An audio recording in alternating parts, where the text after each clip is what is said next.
Қымбат көрермен, эфирде таңға сайдары. Әдеттегідей өздеріңізге Гүлсара ханыммен ерекше тағамның дайындалу тәсілін көрсетеміз. Бүгінгі дайындайтын тағамымыз тауық етіменен салат.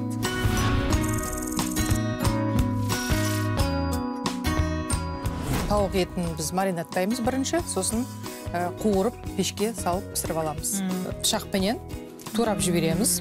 Ішіне сіңу керек. Иә, ішіне сіңу керек. Тұзы, бұрышы ішіне сіңу керек.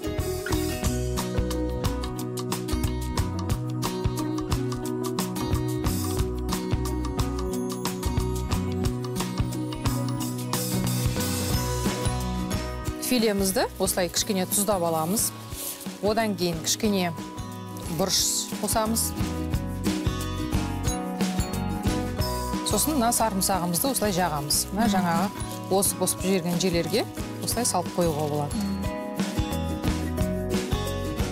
Енді осыны ыдысымызға саламыз да, үстіне соя соусын құйып қоямыз. Бір жарты сағатқа қойып қойсаңыз, соя соусы бұны жұмсартады.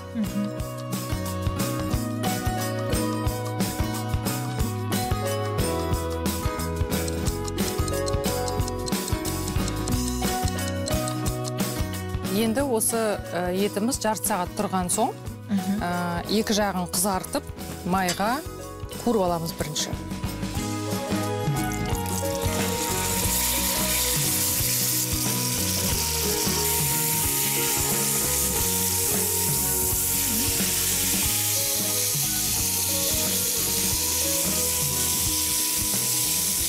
Мына жерде стейк сияқты етті былай қатты басуға болмайды. Себебі өзінің құрамындағы шырыны ақ кетпеу керек.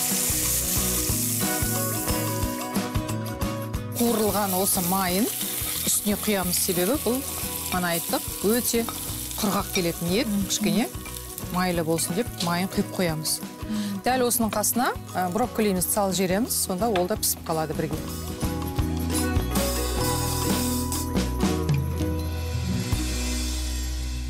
Енді осыны пешке 40-45 минутқа 200 градусқа салып аламыз.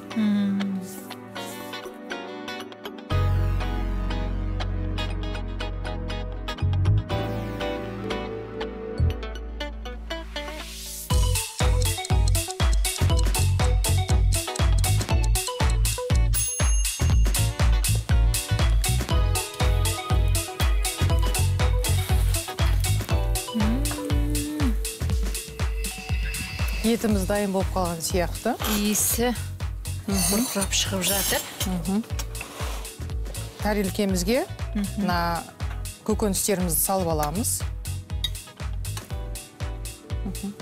Бұны салат ретінде де және кешкі тағам ретінде де ұсынса болады.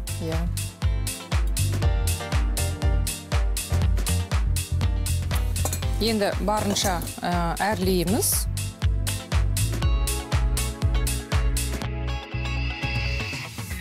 Қиярды осылай турап аламыз.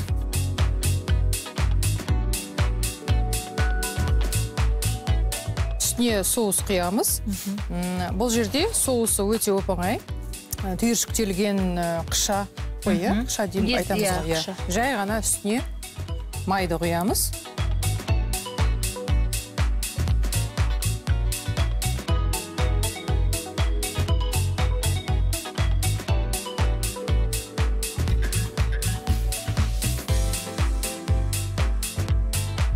Бізде жаңағы осыған дейін песто соусын жасап көрсеттік көрермендерге. Егер әрдайым қарап жүрсе олар біледі, немесе дайын түрі де болады пестоның. Осыны жай үстінен құйып қоямыз. Сонымен дайын болды. Дәм татып көріңіз.